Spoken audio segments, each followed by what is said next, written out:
Hello बच्चों, चलिए प्रश्न देखते हैं। प्रश्न है हमारे पास यहाँ से, यदि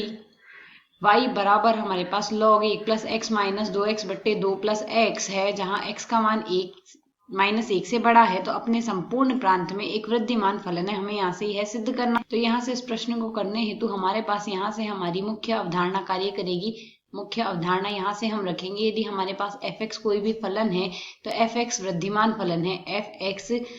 आई में, किसी भी अंतराल आई में वृद्धिमान फलन, हमें यहाँ से वृद्धिमान फलन ही सिद्ध करना है। तो वृद्धिमान फलन है यदि हमारे पास वृद्धिमान फलन है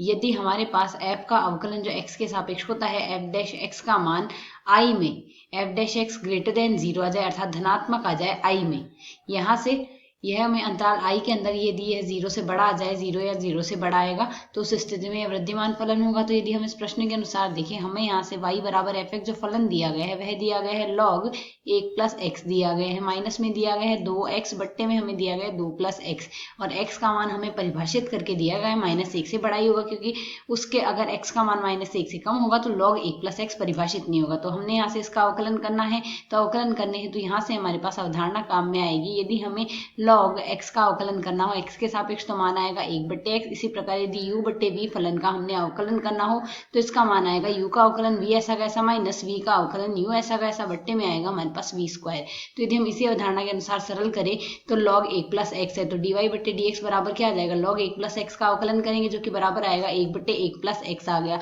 माइनस में 2x, 2 को हम ऐसा कैसा लिख देंगे, x का अवकलन करेंगे 1 आ जाएगा, 2 प्लस एक्स हमने ऐसा कैसा लिख देना माइनस। अब यदि हम यहाँ से 2 प्लस एक्स का अवकलन करते हैं जो कि आएगा 1, और x हम ऐसा का ऐसा लिख देंगे, बट्टे में हम यहाँ से 2 प्लस एक्स की घात हम यहाँ से 2 लगा देंगे। अब यदि इसे हम यहाँ से सरल करें तो x से x कट जाएगा, और इसे सरल करने पर हमारे पास मान क्या आएगा, 1 बट्टे 1 प्लस एक्स आ गया, माइनस का 4 आएगा, और बट्टे में यहाँ से इसकी घात 2 है तो बट्टे में आएगा 2 प्लस एक्स की घात 2। अब हम जानते हैं यहाँ से हमें जो x का मान लिया गया है, x का मान हमें -1 से बड़ा लिया गया है, ये स्थिति हमने यहाँ से ली है। अब यदि x का मान -1 से बड़ा होगा तो यहाँ से हमारे पास क्या आ जाएगा,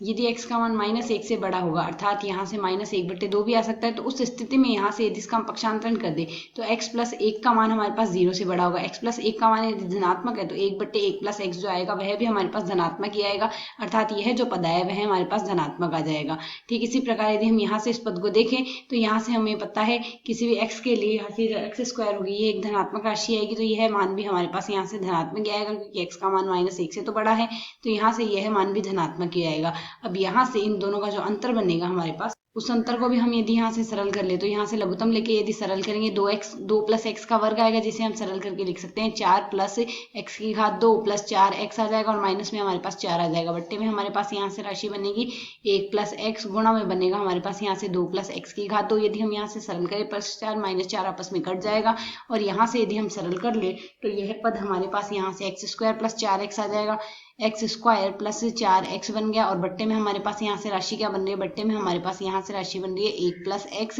गुणा में बन रहा है 2 प्लस एक्स की घात 2। जैसा कि हम यहाँ से देख सकते हैं यह भी हमारे पास एक धनात्मक फलन ही बनेगा, और यदि यह धनात्मक है तो dy बटे dx का मान धनात्मक आ गया, अतः हम कह सकते हैं y हमारे पास एक वृद्धिमान फलन है। हमें यहाँ से यही सिद्ध करना था, वृद्धिमान फलन है। आशा है समझ आया। धन्यवाद।